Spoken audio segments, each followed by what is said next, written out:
Hello investors, this is Lukasz Kalwak, market strategist at the FT Institute. Each week, I'll cover the most important developments for investors.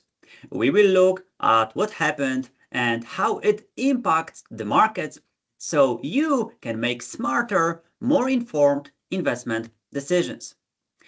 Let me start with something we've been talking about for over a year now.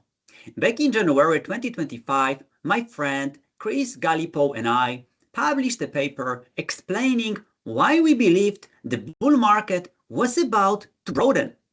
We highlighted four key drivers: high liquidity and lower interest rates, improving GDP growth, accelerating earnings per share, and extreme index concentration, which we expected would push investors to look beyond the Magnificent Seven. That was a year ago, and the paper is still available for free on our website. Importantly, our call proved correct. These are exactly the conditions that have fueled the rotational global bull market we are seeing today. Over the past year, nearly 140 central banks worldwide have cut interest rates, injecting significant liquidity into the system. In the US alone, we've seen 3 rate cuts, and on the top of that, substantial fiscal stimulus through deregulation and lower taxes continues to support corporate profitability. The result is straightforward. Equity markets are rising, and they are rising globally. Just look at the last 30 days. The S&P 500 is up 2%. The US small caps are up 6%, emerging markets up 9%, gold up 22%, and silver up nearly 60%. I could go on, but the chart tells the story clearly. A growing number of countries, sectors, and asset classes are all reaching new one-year highs at the same time. That kind of breadth is not typical of fragile or late cycle rallies. It's what you see when a bull market is expanding. These are very different asset classes, driven by very different investors, yet they are all working simultaneously. That's a crucial signal. Leadership is rotating but not breaking down.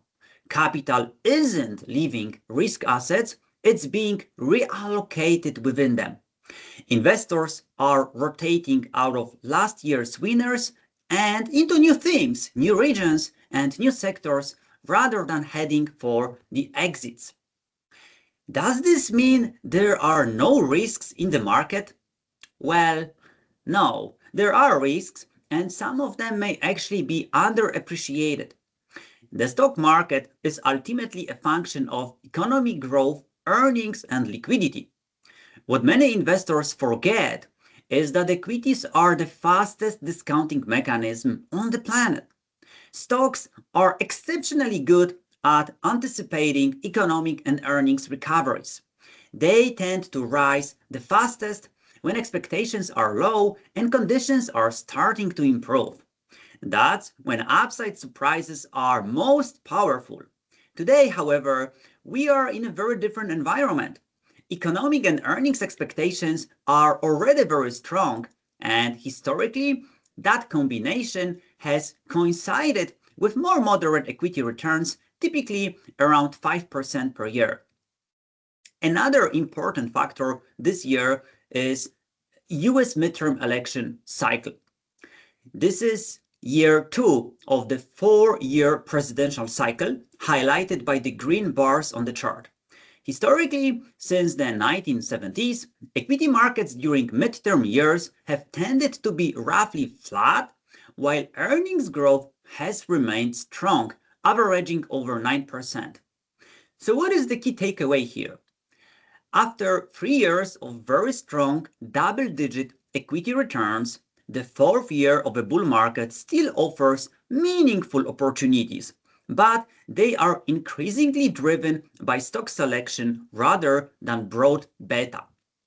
Opportunities exist both inside and outside the US, as an improving economy and broadening earnings revisions continue to support rotation toward wider market leadership. That creates attractive setups in cyclical and value-oriented areas that are most exposed to strengthening economic activity. So while we do expect higher volatility this year, we believe this is also the right time to prepare for where to add risk when opportunities emerge. In that context, emerging markets are becoming increasingly compelling as global monetary conditions begin to pivot.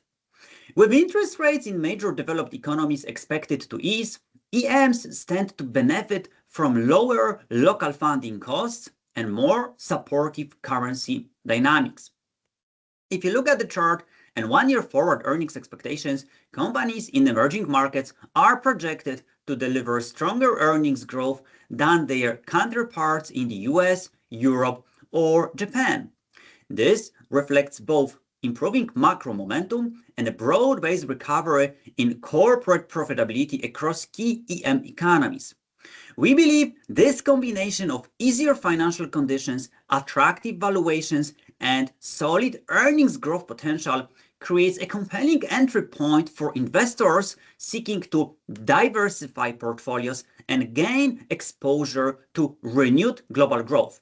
As monetary policy continues to loosen and global liquidity improves, the fundamental and relative appeal of emerging markets could strengthen further, potentially setting the stage for a sustained period of outperformance. Trade well. Cheers.